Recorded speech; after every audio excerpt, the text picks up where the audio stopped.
Hello, everybody. It is I, your sadistic spirit guide yokai, Poppy Wolf, and we're here talking about Boruto episode 205.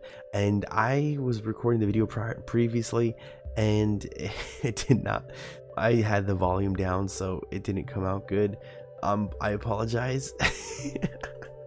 You guys might be wondering, hey, like, you look different. Well, this is my surprise that I was going to show you guys on stream.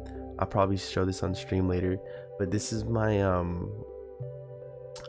new VTubing avatar. I have two versions of this guy.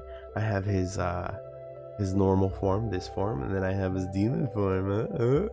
You can see his demon form on my channel that I debuted with the music video of him doing dancing on the channel, so you can check that out if you want to see how my demon form looks. It's kind of the same, it just has a little more fun to it. Look, I got my tail too. I got a tail. Look at that tail. Shout out to DJ Low, DJ Low on Fiverr. He's the guy who made my V-Roid model, and it's only $100 and it looks really good. And you know, like, for $100 this looks fantastic. I actually really like it. He put a lot of attention to detail. He did a lot of stuff I wanted, and then even above and beyond with my demon form. So I gotta give it to him for that one. He's really cool. He did a lot of cool stuff for it. I gotta give him that. Anyways, continuing with Boruto, so we gotta talk about like Shikamaru for a second, because I think a lot of people, I'm assuming a lot of people are gonna be kind of mad at Shikamaru, especially the big Boruto fans. Are like, Shikamaru, why are you acting like such an asshole? Like, why are you being like, you're not Hokage? But it does make, he is being very Tobirama-ish, in the sense that he's taking the very necessary precautions to keep the village safe. And I don't think a lot of people give him credit for that. And it's because of the fact that he doesn't know what's going on. Like, he doesn't know what's going on. Look, I would be in the same boat too if my my boss, what is he, a boss?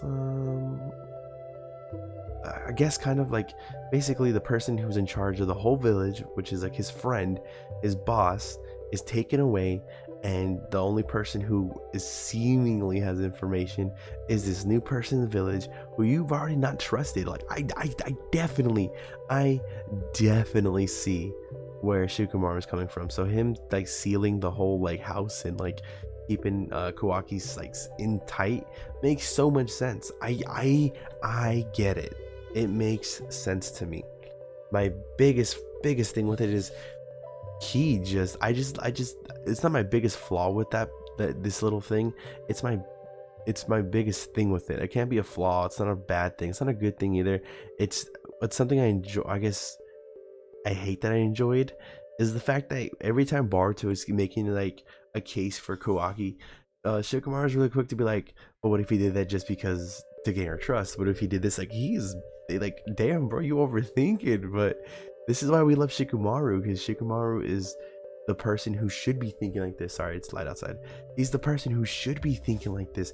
He's the person who we've needed to be like this, and that's what makes him so great as the guy to the Hokage. He's very Tobirama-ish. He's not racist Tobirama, but he's definitely precautious Tobirama. And I think that's what I like. This episode like made me kind of like was like, dude, come on, like give the kids a break. He took a hit. He lost an arm. He lost his basically new adopted dad. Like, chill, Shikamaru, chill. But we do see some Jigen stuff, guys. We see some Jigen stuff, and guess what? Jigen needs 10 days, right? He doesn't need a 5, he needs a 10-day maximum to recharge, because he went through a lot of chakra. Keep that in mind. That fight wasn't nothing. Like, I know he handled through the whole fight, but you have to keep in mind, like, if he was using Kawaki's body, he probably would have killed him, because that's the perfect vessel. But he did burn through a lot of Jigen. So, like, pause. He did burn a lot through Jigen, so like it makes sense that like he's like, okay, I need 10 days so this body can like cool down before we can even do anything. So we do know his big plan is to take Boruto and Kawaki, because guess what? Boruto and Kawaki are Otsutskis, and they're almost full Otsutski, perfect Otsutski. He said perfect, yeah, perfect Otsutskis. And that's got me thinking, like, what does that mean? Perfect Otsutski. Like, does that mean they're gonna be full-blooded Otsutskis? Or does that mean they're just gonna be reincarnated as Otsutskis? Or are they technically now more like Hamura and like, you know, Indra and all of them? Like, are they like just powerful like Otsutskis? I'm really curious. But it would make sense for Boruto if you think about it. Like, his dad was already like mutated as the you know, the reincarnation of Ashura. His mom was basically like given the Tensegon and shown that the Hyuga are literally the only like, are just a side branch of the Otsutsuki family, of the main Otsutsuki family. So it's just like, you know, like it would make sense. Yeah, it makes sense. The only big thing is like, we do see Boruto with a kind of like horn-ish thing, kind of like Momoshiki, and we do see Kawaki with the Ishiki Otsutsuki kind of thing. So it's got me thinking, like, are we gonna eventually see them together like this? Are we gonna see them full Otsutsuki'd out? Who knows? Maybe. I like to think so. But so we know the plan is to invade him after the 10 days, and Boro's gonna be guarding Naruto. Code is gonna be watching the 10 tails. What's Amato gonna be doing? We know Delta's bored and she's gonna have to wait until they invade, but what is Amato gonna be doing?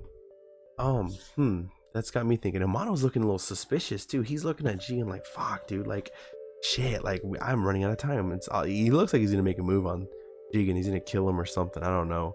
I'm not fully positive on what he's gonna do yet, but I am curious. It is a curious situation coming to this.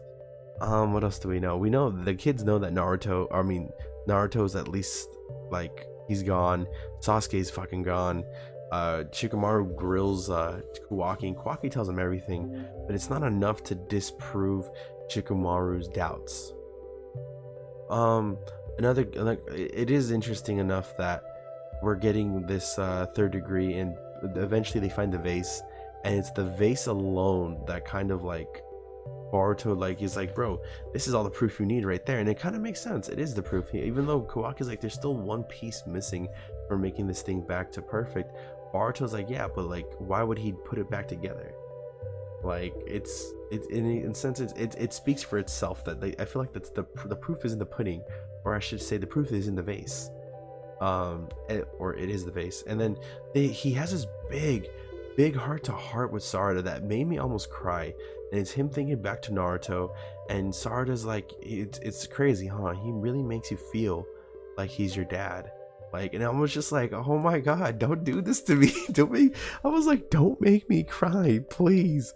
I was so sad, guys. I was like, oh, I was like, Kawaki misses Naruto, like, it's his dad. And Sarada was even saying, like, I even thought about, like, what if Naruto was my dad instead of Sasuke? And I was just like, oh, I love it. I love it. It got me thinking, man. It really did. It was really good. It was really touching to see these two characters kind of like bond with each other. I'm all here for it. I'm all here for it. And then we also got some Boro Jigen mishaps, and I gotta say, man, Jigen just has a fucking way. He just knows how to like get himself out of. It's obvious Jigen is the traitor, but every time Boro was like, "What about this? What about that?" He's like, "Bro, I've been reporting to Jigen when he found the frog." I was